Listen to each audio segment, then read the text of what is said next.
Hi everybody, it's Will Alexander from Will Alexander's Dog Show Tips, brought to you by Canine Chronicle TV and Pro Plan Nutrition that Performs. Today's special guests on Will's World are Mike and Sandy Gelinas, two very good friends of mine who happen to be, Mike is the president of the Elgin County Kennel Club and Sandy is the show chairman of the Elgin County Kennel Club. The Elgin County Kennel Club is a kennel club just outside of London, on the east side of London. It will be held at the Dorchester Fairgrounds on August 28th to the 30th. And it's going to be our first dog show back. So today we're going to talk to Mike and Sandy about all of the things that have taken to get this show on the road.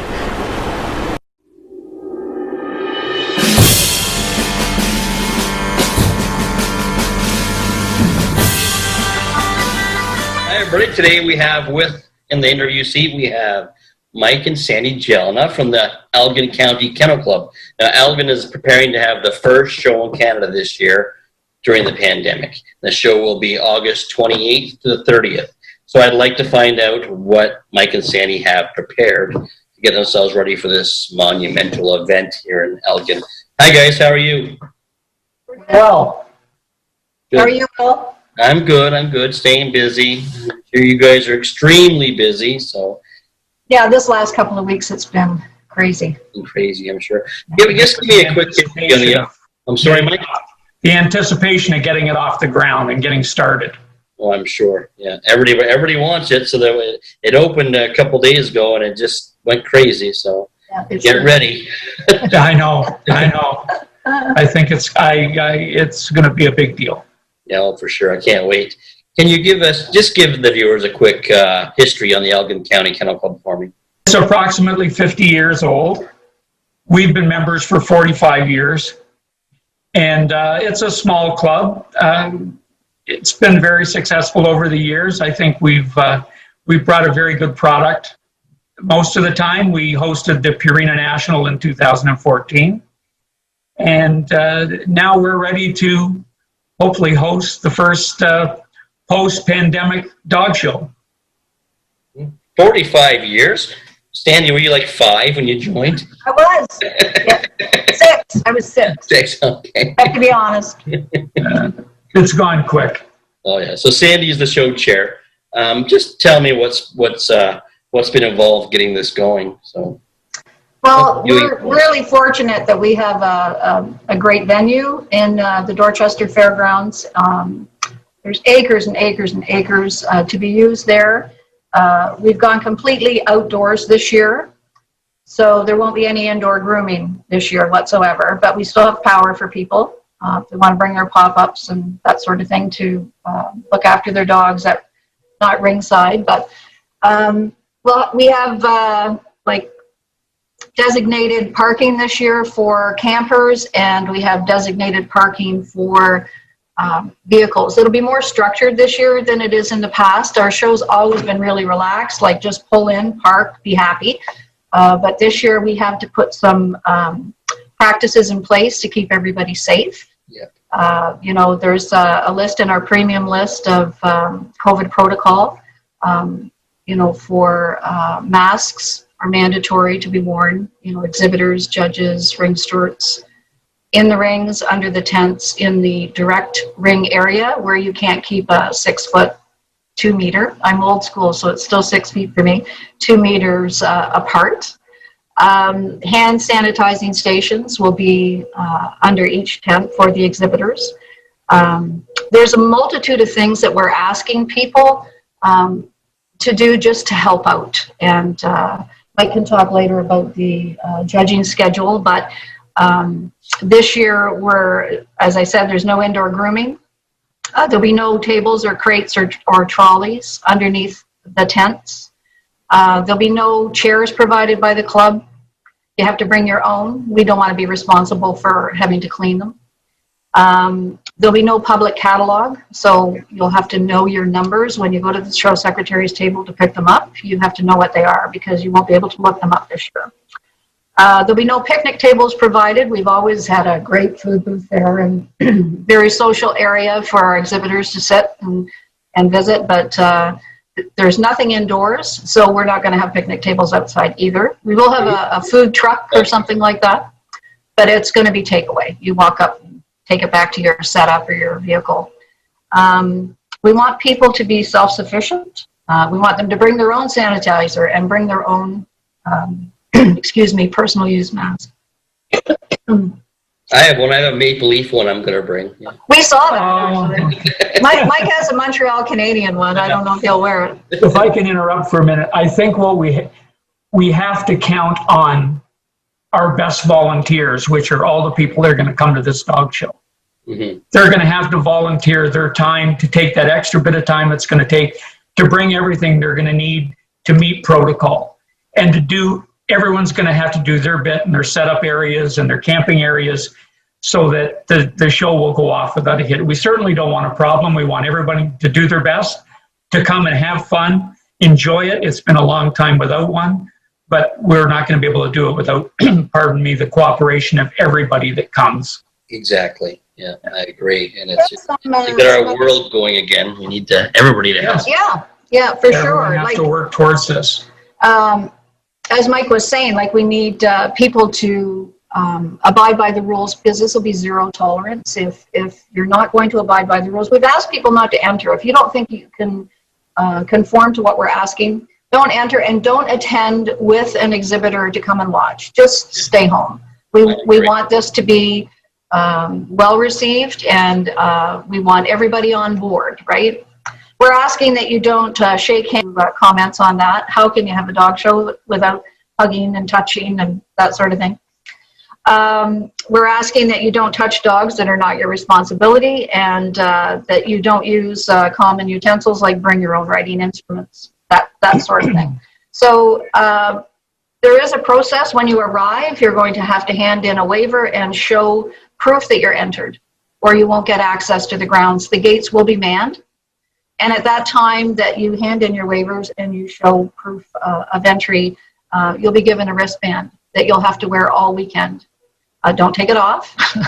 If you're seen in the area of the rings without your wristband on, you'll be asked to leave. It won't be like Logan's Run, though, where your head blows up or something like that. Yeah, they tighten as the weekend goes on.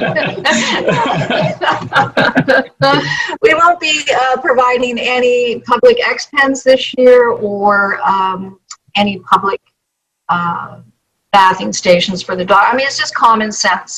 Be self-sufficient, come with everything you need, bring your pop-up, bring your vehicle, wear your mask, wash your hands, social distance. And if everybody does the same thing, I think we'll accomplish what it is we're trying to do here. Yeah, it's just common sense. If everybody just uses common sense and looks out for everybody, it'll be fine. It's for sure. Exactly. I even look at big box stores like Walmart and Home Depot. It's really no different from what we're trying to do. Mm-hmm. They have protocols that you have to walk in, wash your hands. Every cart is washed. You're wearing masks, and if you don't wear a mask, you're asked to leave. So it's as simple as that, and it's not a big deal. It's not a big deal to ask to be able to go on with our life. That's right. And we're only protecting ourselves and everyone else that's around us. There will be some differences to the dog show, the way we're going to pull it off. I'm asking, we haven't put it in the premium list, but I am asking people, if you're not on till 2 o'clock on Saturday and Sunday, if you're not on till 2 o'clock in the afternoon, I'd appreciate it if you didn't get there at 8:30 in the morning. Yeah. If we can kind of space out the coming and going, so that people that are on first thing in the morning come first thing in the morning. People after lunch maybe come at 11 o'clock, so that we have people that are leaving the grounds and at the same time people are coming. We're going to ask people if you could give us 2 hours before. I think would be okay. You get there 2 hours before you're judging. Go to your setup, get ready, and if you don't come to the ring before 15 minutes before your class. I'm sorry, go ahead. Are you going to space out the group judging so people have time, like they leave or they show up, so they're not overlapping, so you're getting twice the number of people there? No, we're going to have to accommodate a little slower process probably to let people come and go, so that we're not flooding under the tent at one time. We're going to take large entries, and try and split them.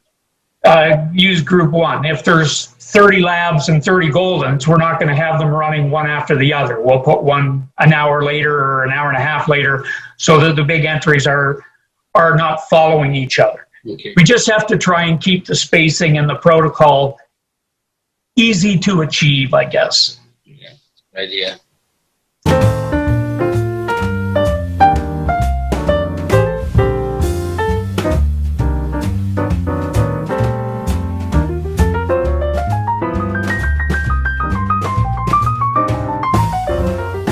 Another thing that we've done, we've thought about this for a long time. We've made a lot of changes this year. Another thing that we've done, we've always had one tent with our rings off it, one large tent with our rings off it.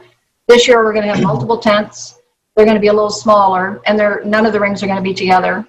So the specialty ring will be out front, and then the all-breed rings will be around the back, and they won't be beside one another.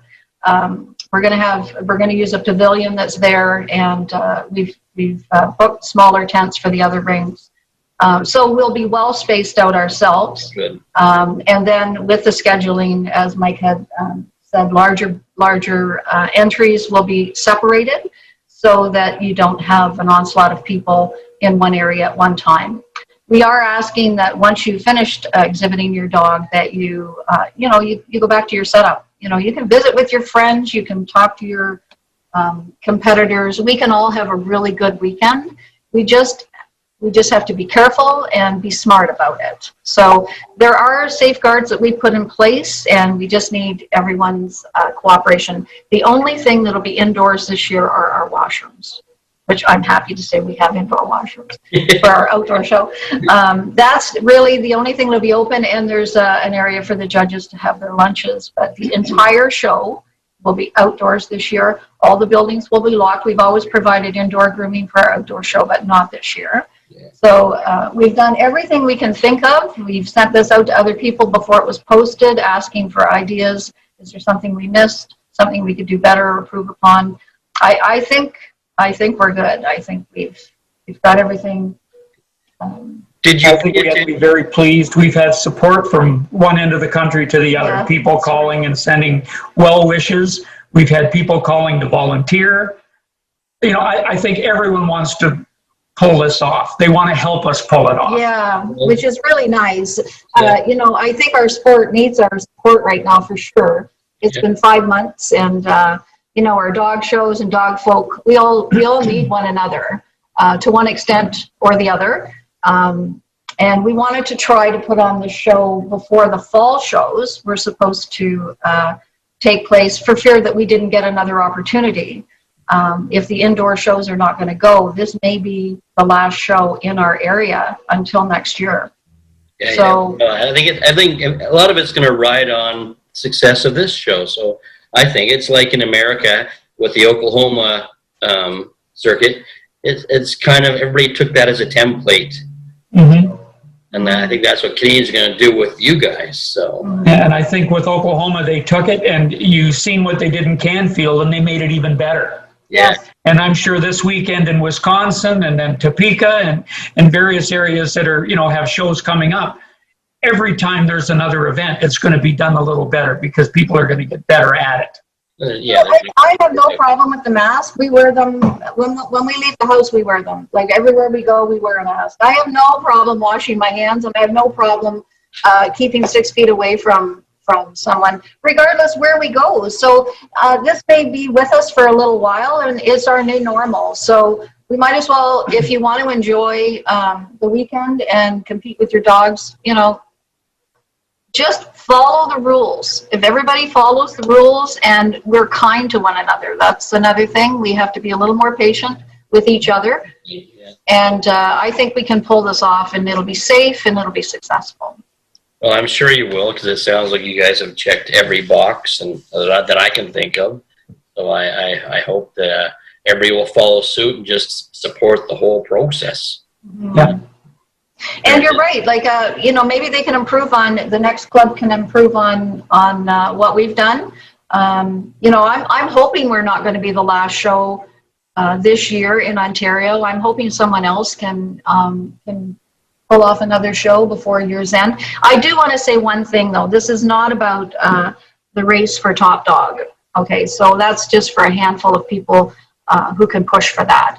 This is for people like ourselves, like your owner handler, your breeder owner handler, you know, that new guy that's got that puppy. We want to get him hooked on the sport so he comes back. Yep. This is, you know, like 5 or 6 months without shows is a long time for someone to wait for something that's not going to happen. So, you know, we want those exhibitors back in the ring. They are the backbone of the sport. I mean, you breed your own dogs, you handle, but you breed your own dogs. You know what I'm talking about. We don't want the interest in the sport to fade. So Purebred dogs right now, as we know, are under attack. You know, there's a raft of designer dogs, and I think we have to, as a group, as a community, as a world community that breed purebred dogs, if we don't keep pushing purebred dogs and promoting them, we can't let this go to sleep right now. We have to bring it back. Well, I definitely agree, and I hope nobody you hear about the top dog race. This is not about our top dog race at all anywhere. It's about getting our world started again. That's correct. Exactly. Our family, our dog show world. Yeah, I think also too, Will, it's a good opportunity for people to get together and exchange views about the upcoming referendum and the CKC election. You know, to do some brainstorming, maybe to see what we can do to, like, we got a lot of problems that we're facing right now with the Canadian Kennel Club. And it seems to have gone on for such a long time. People are losing faith. You know, they don't have anything good to say about our national club. Right. And I just find that so disheartening. I mean, we're lifetime members of the CKC. We've served on committees. I mean, we've been in all capacities working with the national club and other local clubs as well. So I'm hoping that we can get a refresh, you know, and we can move forward in a positive way, and we can get this club back on track and running as a business that we can all be proud of. So anyone who comes to the show, if you have some ideas, positive, constructive ideas, not criticism, we're tired of that. If you have something to offer, Talk and share. yeah, you know, for sure. This is an opportune time where there's not going to be anybody there but us. So no, it's not open to the public. So it's just going to be the exhibitors, judges, ring stewards, and club members. So we all have a vested interest in this show, and we also have a vested interest in our national club. And everyone has to give back to this sport. You have to give back. It's amazing what we can all accomplish when we get together with like-minded people, you know. Yes. Ideas flow on the same topics, so it's... We have some super smart people, members of the Canadian Kennel Club, and people with a lot of knowledge in all aspects of life, you know, and we can pull together. It's the same people donating their time, and myself, and not to hurt anyone's feelings, but I think it's time for a refresh, a reboot, if you want to. A giant reset button. It could easily be that for our sport anywhere. You know, you look at the numbers happening down the States, that's so refreshing, you know. That's a dog show. I mean, you know, you're looking at 15, 20 years ago for the numbers at Canfield. And it's amazing. Well, I believe we were a little complacent up here. We do have a lot of... we have an abundance of shows in Ontario, and not having shows for 5 months, I think really has, you know, generated a lot of interest, to say the least. Yeah. Because I think with the overabundance that we did have, it was kind of like, well, I don't go this weekend, I go next weekend, and clubs suffered. Entries suffered. Well, sure. And clubs had a hard time making ends meet. So then you water the system down a little more to accommodate it so that you can pay your bills and you can put on an event. So no, this is refreshing. This is refreshing. And we don't know what's going to happen on the other side. Like come 2021, if clubs will fold, if some shows will go by the wayside. We don't know what's going to become of this. So we've always done our bit. We've always, I said we've spent most of our adult life actually supporting the sport of purebred dogs in one capacity or another for a long, long time. This show isn't going to be any different. Let's hope. I'm sure it's going to be a positive event. And with you guys, I think you guys have everything in order, so I can't see there being an issue at all. So, well, it looks like it's going to go over great, and everybody's going to support it. And we wish Elgin County all the luck, because we all want our world to start up again. And if you guys have any closing comments, I'm ready for them. I'm sure we all are. So. Okay, well, we'd like everyone to come that's entered, unfortunately. Come with waiver in hand, filled out, ready to follow protocol, do your bit, and enjoy this. Please enjoy this. You deserve it. It's been a long time since the last one. Exactly. Sandy? Well, I'll be talking to everybody on the weekend. Okay. At some point, I'll be around to say hello to everybody on the weekend. Perfect. And I can't wait to see you. I'm really grateful for all the people who contacted us and volunteered their time, who are not members of the club, and anything that we needed, they're there to help, which really makes my heart feel good to think that people are willing to come and do that. So that's great. Exactly. Well, thank you both so much for sharing this with us, and we'll see you at the Elgin County Kennel Club. I hope so. Well, told you. Takes an army to put on a dog show, especially now. An army led by Mike and Sandy, by the looks of it. Well, I'm sure it's going to go great, and I can't wait to be there and see all my friends again. So if you like what we're doing here, make sure you press the like, share, and subscribe button.